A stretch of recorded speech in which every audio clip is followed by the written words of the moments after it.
Satu lagi perkara yang perlu kita faham adalah kedudukan pembesar Cina ketika pemerintahan. Ini mungkin kita boleh ambil contoh dinasti Ming. Ini kita nak menjelaskan tentang kedudukan pembesar.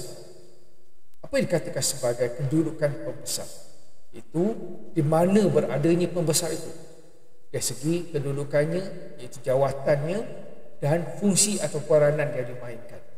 Contoh, bagi pembesar yang berjawatan, gubernur, itu kedudukan yang besar di peringkat wilayah. Ataupun tertinggi di peringkat wilayah. Gubernur peranannya mentadbir wilayah, menjaga urusan pentadbiran wilayah, menjaga keamanan dan ketenteraan, serta mengutip cukai untuk dihantar kepada kerajaan pusat di Peking. Kedudukan pembesar yang kedua adalah pegawai-pegawai daerah ataupun pembesar daerah. Bendahari-bendahari, mana peranan mereka adalah sebagai bendahari, iaitu bendahari amal di wilayahnya, yang tugasnya mengutip perbendaharaan, menguruskan cukai dan sebagainya.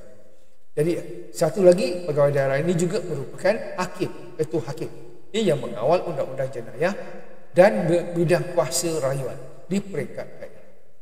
Satu lagi pegawai ini juga bertanggungjawab perkara-perkara berkaitan dengan jenayah, mengawal garam dan juga pegawai-pegawai bijiri ataupun berkaitan dengan hasil-hasil tanam.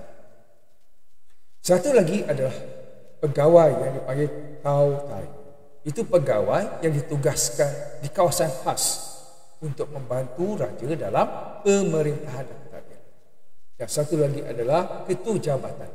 Ketua jabatan juga mempunyai kedudukan sebagai pembesar di China.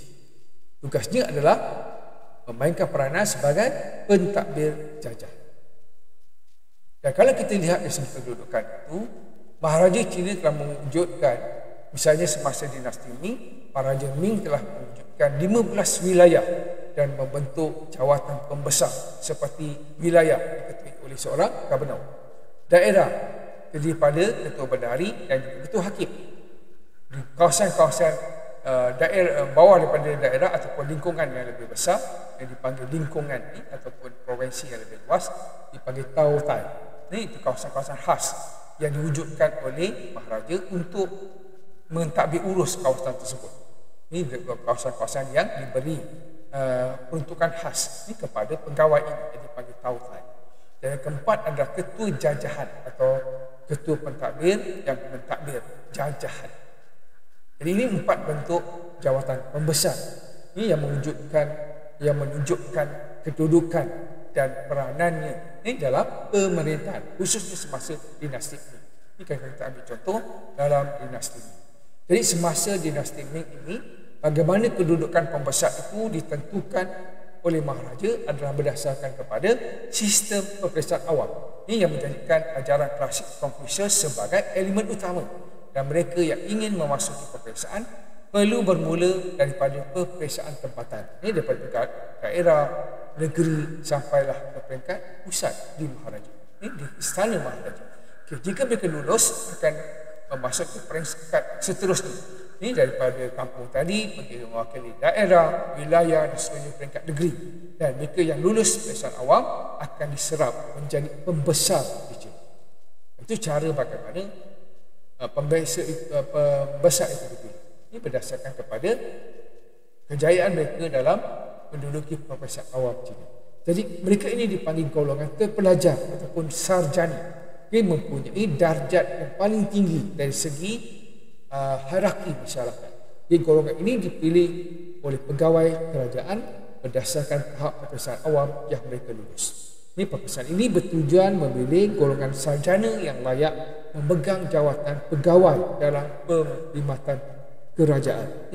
Jadi mereka yang lulus peperiksaan awam bermakna mereka mempunyai tiket ataupun anak kunci kepada kekayaan dan pangkat rasmi yang sangat penting. Jadi lulus peringkat daerah, negeri, masaat itu adalah melambangkan jawatan yang akan bersandang.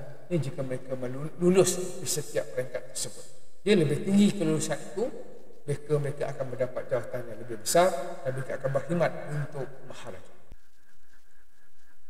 Golongan terpelajar ataupun scholar yang lulus PES awam tadi akan ditempatkan di kementerian penting yang melibatkan dari segi penggubalan dasar. Itu menganggotai Imperial Secretariat yang bertanggungjawab membuat dasar negara dan Imperial Chancellery yang bertanggungjawab dalam membina sesuatu dasar. Ini adalah dua jawatan yang penting dalam dua sekretariat, dua Imperial Secretariat.